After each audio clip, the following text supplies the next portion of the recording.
Likas na sa mga Pinoy ang mabiyayaan ng talento sa pagguhit o pagpinta. Maraming personalidad ang pwede nating ipagmalaki kagaya ni Juan Luna, Amor Solo at kahit si Boy Iyak.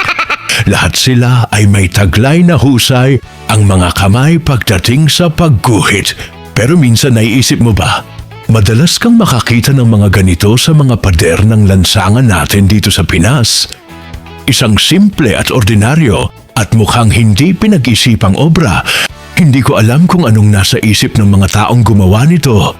At sa dinami-dami ng pwedeng iguhit sa pader, bakit yung maselang parte pa ng lalaki ang naisip nila? Nakakaangat pa ng antas ng pagkalalaki ang pagguhit ng ganyang imahe? Hindi ba pwede biceps na lang ang i-drawing sa pader? Pero alam nyo ba, noon pa man ay may gumagawa na ng trip na yan.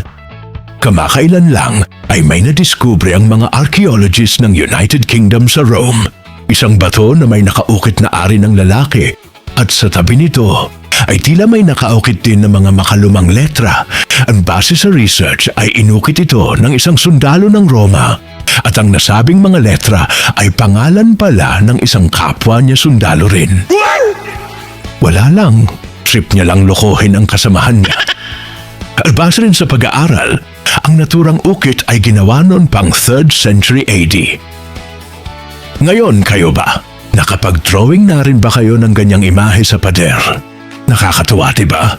Kung sa bagay ako man ay natutuwa rin pag nakakakita ng tite na nakadrawing sa pader. Meron pa nga akong selfie, oh.